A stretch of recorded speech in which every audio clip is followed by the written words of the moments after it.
Tonight, we're hearing from the dog's owner. She is speaking out about the alarming discovery and how her pet is doing now. The city's police chief is out. Chicago's mayor revealed Chief Gary McCarthy was asked to resign as the city tries to move in a new direction. Governor Scott Walker announced a nearly $170,000 project to design a new hangar area and taxiway to one of the runways at the downtown airport. Be sure to stay with Newsline 9 for the latest on this developing story. And having so much fun here, guys.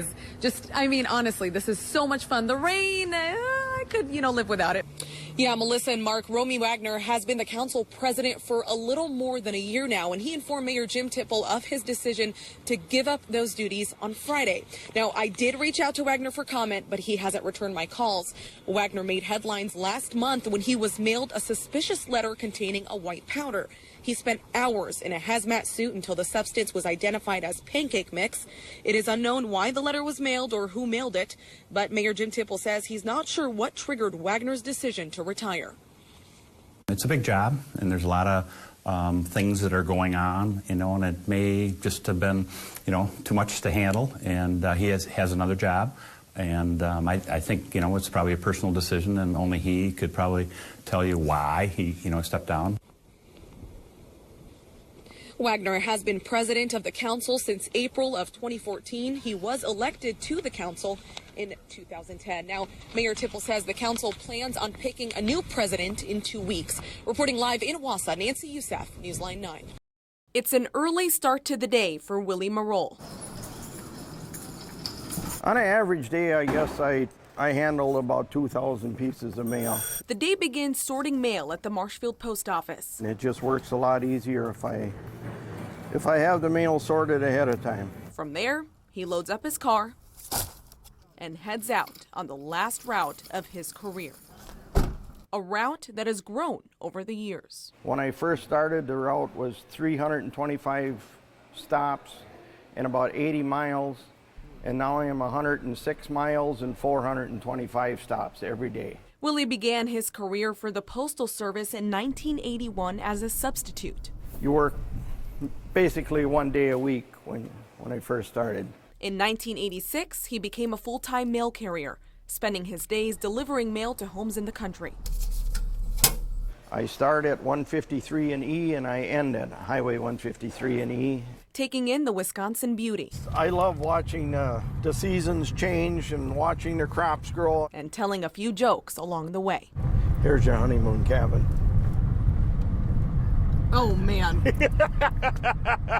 He's known for his infectious laugh and his hard work.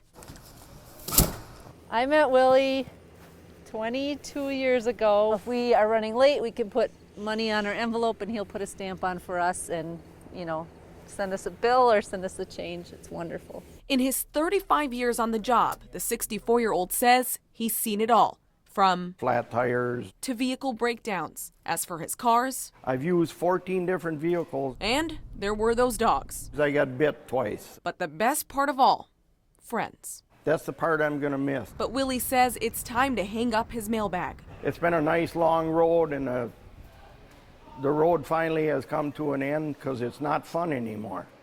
I'm not a young man anymore. I'm starting to get arthritis in my fingers. And with a few houses to go.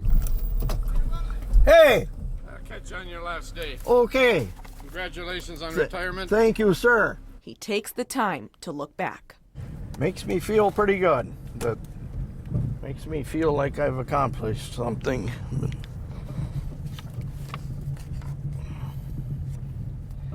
But it's also a little sad because it's starting to sink in now that this is my last day. A day marking the end of a long journey, as he calls it, a career. It's been a wonderful ride. I have no regrets. I think I would do it again if I had the choice. At 64 years old, you call me the Z-Man. Jimmy Zidzik is savoring the final days of a sweet career. It's good exercise. Keeps me slim. From mid-April to the end of October, Zidzik works at Cranberry Lake in Phillips. We work from 7 o'clock till 4:30. Sometimes it could be 9 hours or it could be a 10-hour day. All depends what we got to get done. Zidzik started working at Cranberry Lake in 1984. Ready to go to work. One of his primary jobs at Harvest is to move the pipes from the beds to get the cranberries out of the vines. Pull a pipe, I got a knack to it. But don't let his small stature fool you. At 5'6", weighing about 140 pounds, Zidzik is known for his heavy lifting. There's very few people like him. Jimmy handles 3.5 miles of irrigation pipe in 30-foot sections every day. A physically demanding task. Keeps my cholesterol down and stuff. It keeps me healthy. We know that Jimmy hurts. He never complains about it. Well, it takes time to learn, you know. Once you get that down, it's a piece of cake. Not really. That's really heavy, Jimmy. Water in my boot. But his heavy lifting isn't the only thing he will be remembered for. His smile, his attitude, you know, showing up every day, you know, never calling in sick. A hard worker with a passion for cranberries. I like my apples and oranges. Actually, it was the best thing I did in my whole life. The people have been real good to me. People he calls his family. I had a lot of good years here. 30 years in the bogs, leading to his final harvest, as he calls it, a career. You know what? I think this deserves a high five. Let's do it. In Phillips, Nancy Yousef, Newsline 9.